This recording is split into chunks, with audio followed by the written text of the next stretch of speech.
Welcome back, guys. This is Flawkes, and in this video I'm going to show you guys how to check out your heroes or your units.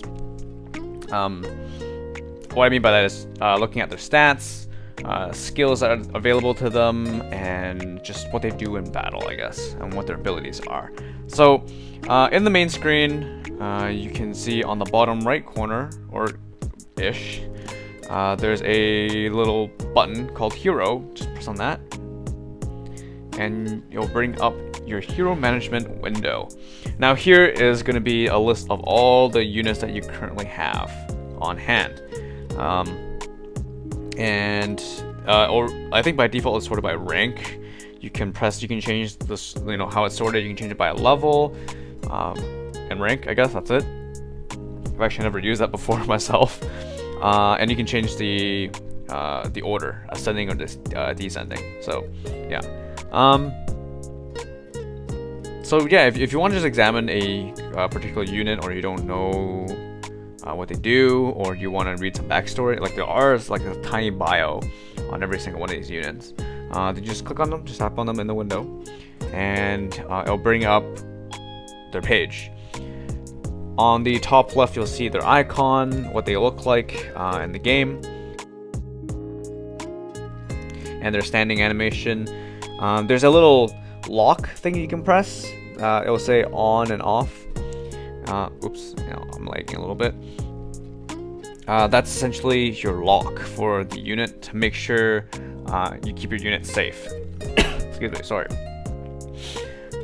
What I mean by that is it makes sure that you don't return or sell essentially your particular unit, because I think every single mobile game I've played, there's always been people who have managed to sell, fuse, or somehow destroy cards or units that they did not want to.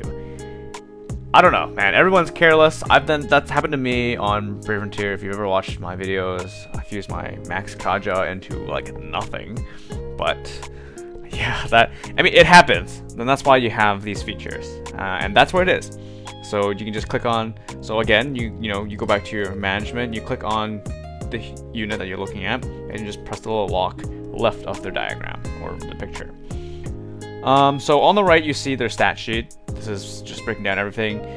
The experience required for the next level, what level they're currently at, what their max level is, and then what class it is: an archer, warrior, paladin, etc. And then the numbers in the left, in the yellow, is the base number. That is their stats as is, without modifiers. That's actually their total. On the right is the modifier. So you'll see in this case, for I can't pronounce this archer's name, Gipurang, I'm not really sure. He's using a bow, and that bow gives attack power. So that's why there's a plus 97 next to his attack. Some weapons give HP, crit chance, armor, resistance, any of the above, or some other stats that are also not on this thing, like percentage hero damage increase, etc. Stuff like that. Not really shown, but for the most part, the stat sheet's all you really need to look at. And bottom left is a bit like a background story or like a bio. If you wanted to know a little bit more about your character. Some of them are actually a little more entertaining, because I'll show you that unit right now. Like I said, this window is the units that you currently have. You can actually look at the whole glossary, or like the whole list of units that are in the game. At the top left here, right underneath your name tag, it says Tome. So press on that, and the first tab, the default tab, is all. So this is literally the grand list of every single unit in the game available right now. Obviously the ones you don't have are like grayed out or faded, and the ones that you do have, or you've come across, that you've gotten, are colored in. So here you can check out both the faded out ones, like here, Bear Grylls, pretty cute, pretty funny, if you get the reference. I've never acquired them before, but You can still check them out. You can check out the stats. When you do check it out though, it's all at max level. So this is Bear Grylls max stats, max raw stats.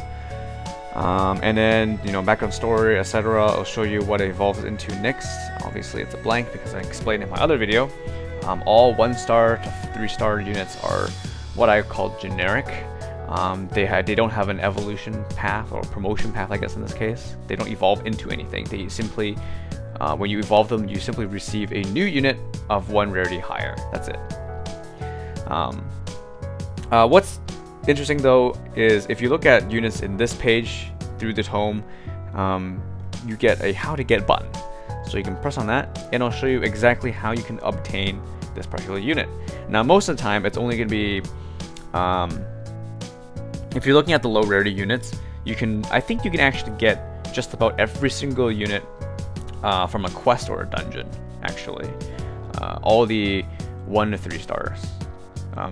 You know, barring the legendaries, but legendaries actually you do get from Ancient Dungeon, which I'll explain later. So for instance, for Bear Grylls, I can either get them through a contract, so I can buy contracts. You can buy a contract with honor, you can buy it with jewels, and that's it actually. You can also actually get units through a traveling merchant that you come across in quests. You can pay gold for that, but I'll show you that later. Another one is promoting heroes. What this means is you can promote okay, look, Bear Grylls is 3 stars. You can promote a 2-star paladin, like 2-star unit of the same class, and you have a chance of getting Bear Grylls. So if you, for instance, if I had, let's just sort by paladins. So let's look at 2-star paladins. Like this guy. See, if I promote Forest Guardian, I have a chance of getting Bear Grylls. How it works is when I evolve a unit of a particular class, you get a 1 rarity higher of the same class. So here is a 2-star Guardian, 2-star Paladin. Then I get a chance of getting. Then basically after I evolve that, I get a 3-star Paladin. You won't get a 3-star Archer, 3-star Gunner, or a Mage, whatever. It stays within the class. So that's what it means when you press the how to get. That's what it means when it says promoting heroes. Also, you'll also get that message, or you'll also see that if you are looking at a unit's final evolve form. So say I'm looking at Leon, and I want to figure out how do I get Leon 6-star. And press how to get. It only says promoting heroes. So what that means is you have to go back. You have to go back down the chain. So like I have to look at the 5-star. How do I get the 5-star? Oh, same thing, etc., etc. For legendary, they start at 1-star, so it's a little different. But if you look at 4 stars, then 4-star how to get is also promote hero or contract. That means you have to promote any 3-star unit of that same class, and then you have a chance of rolling that particular 4-star. So that's how it is. So back on, I guess a little back on track. More information you can get about these units. You can look at through weapons. I mean, the thing about every unit is you can equip one weapon, and every weapon has options. Or at least I call them options. They're technically called. Actually, are they called functions? Or conversion? I think they're called conversions. Basically, it's a slot for enhancement. So when you first start off, I think 1 to 2-star weapons or equipment only have 1 slot, and 3 to 4-star weapons have 2 slots, and finally 5 and 6-star weapons have 3 slots that you can add. Let's find a blank weapon. Let's find Steel Sword here. Every single weapon has a different amount of slots and different type of slot, I guess. So here is a 3-star sword, and because it's 3 stars, you can only have 2 slots. And this particular weapon, Steel Sword, the first option has to be an attack option, and the second one will always be a defense option. If you don't know what that means, you can press conversion information, this button on the bottom right here. I'll press it right now, and you'll see a list of possible enhancements that you could possibly roll when you convert. Conversions are unlocked as you level up as a player, not so much by per unit. So I'm apparently not level 35 yet. I can't remember what my level is. So I don't have that last possible function. So if I were to convert that first option here, I'll press it right now. If I were to convert that first option, the attack option, I cannot possibly get that level 35 because it's still locked for me. But I can get any of the other ones. So any of these. So like level 35, sorry, level 30, all the way down to level 1. You can roll any of those.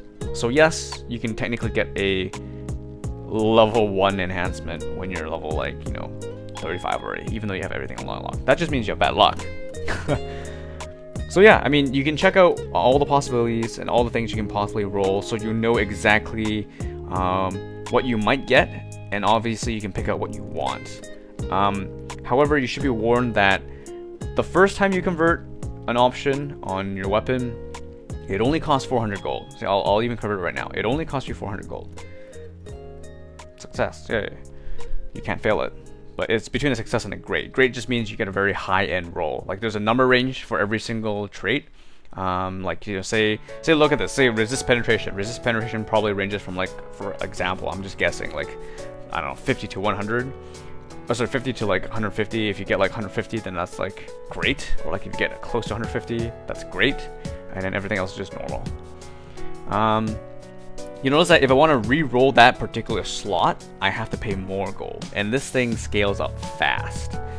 So for that reason, if it's a low grade weapon or like a low rarity weapon, you might not want to keep rolling slots on it because it gets expensive and it's not worth it. So yeah, as I mentioned before, there's very specific types of options you can roll. The first one was an attack. The second one will always be a defense. So we look at the defense table. These are all the possible options I might get. I'm not going to bother with that because I don't even need this weapon right now. I just wasted 400 gold, but whatever. All for education's sake, right? So yeah, there's that.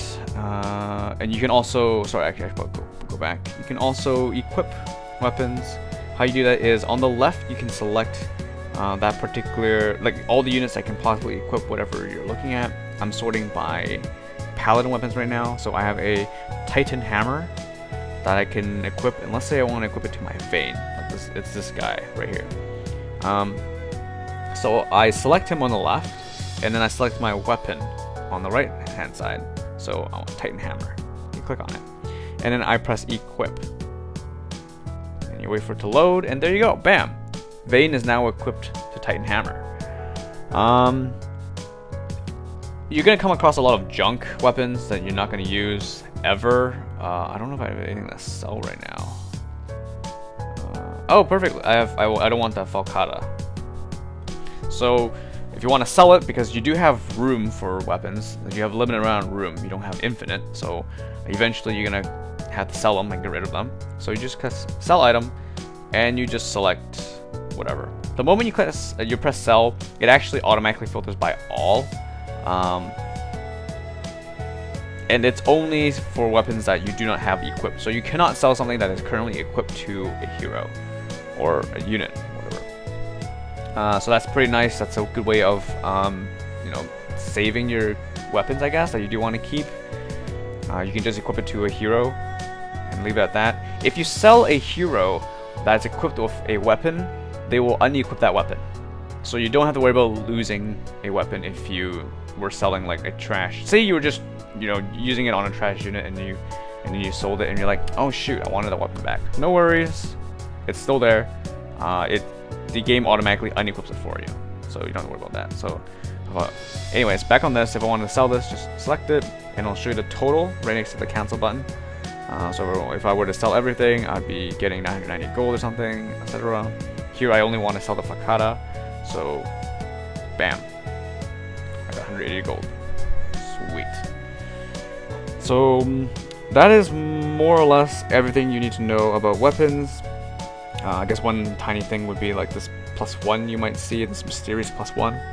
that just means I got one great roll on this weapon. So apparently I got a great attack.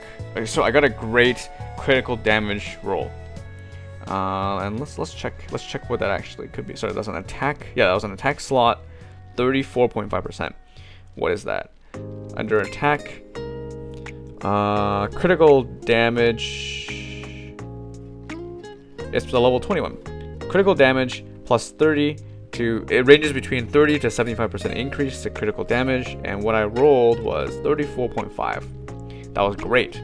I'm pretty sure great works by just being, you get a higher level option, more or less. Yeah. That should be all for now. I'll talk about skills in the next video. If you have any questions, feel free to post them in the comments below. I will try to get to them, or I will just make a new video and address that there. I will see you guys later.